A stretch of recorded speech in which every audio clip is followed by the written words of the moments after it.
राष्ट्रवादी काँग्रेसच्या महिला प्रदेशाध्यक्ष रुपाली चाकणकर यांच्यामुळे राष्ट्रवादी काँग्रेसमध्ये अंतर्गत गटबाजी उफाळून येण्याची चिन्ह आहेत। नाशिकमधील महिला पदाधिकाऱ्यांनी चाकणकरांविरोधात आघाडी उघडली आहे। रुपाली चाकणकरांना पक्षातील सर्व पदांवरून बडतर्फ करण्याची मागणी उपमुख्यमंत्री आणि राष्ट्रवादी काँग्रेसच्या अध्यक्षा सुनेत्रा पवार यांच्याकडे केली आहे। तर दुसरीकडे प्रदेशाध्यक्ष सुनील तटकरे यांनी मंत्री राधाकृष्ण विखे पाटलांसोबत मुख्यमंत्री देवेंद्र फडणवीसांचीही भेट घेत चाकणकरांची पाठराखण केल्याचं बोललं जात आहे। त्यामुळे चाकणकरांवरून राष्ट्रवादीमध्ये 2 गट पडल्याचं दिसून येत आहे। एक गट म्हणतोय फोटो आले म्हणून कारवाई का केली जाते आहे, आणि दुसरा गट म्हणतो आहे की पक्षातूनच रुपाली चाकणकर यांची हकालपट्टी करण्याची गरज आहे। सुनेत्रा पवार आता काय निर्णय घेतात याकडे आपलं लक्ष असणार आहे। तर भोंदू अशोक खरातचे महिला अत्याचार प्रकरण उघडकीला आल्यावर राष्ट्रवादी काँग्रेसमधूनच रुपाली चाकणकर यांच्या विरोधात एक गट सक्रिय झालाय।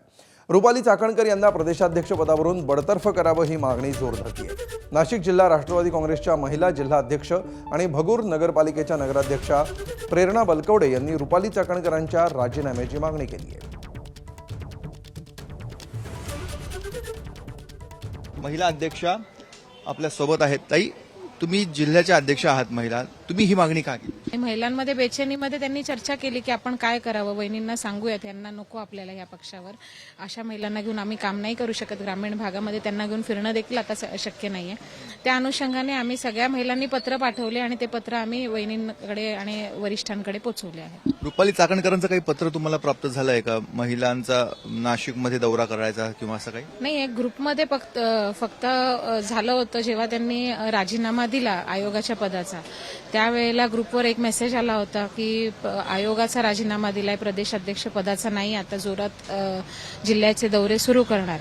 पण मग ते एक टेन्शनचीच गोष्ट झाली की इतक्या इथं घटना सुरू आहेत आणि त्याच्यामध्ये या जिल्ह्यामध्ये आल्यावर मी स्वतः देखील त्यांच्याबरोबर फिरू शकत नाही।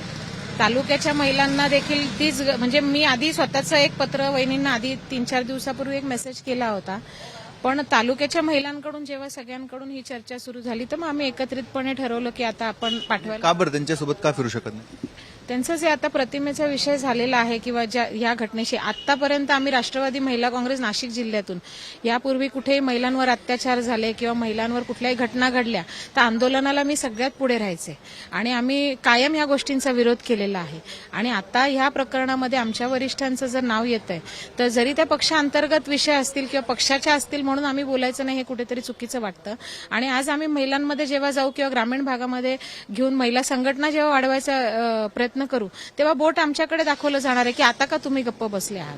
त्यामुळे कुठेतरी उत्तर आम्हाला लोकांना द्यायचं आहे, त्यामुळे आम्ही त्यांच्यासोबत नाही। एबीपी माझा, उघडा डोळे बघा नीट।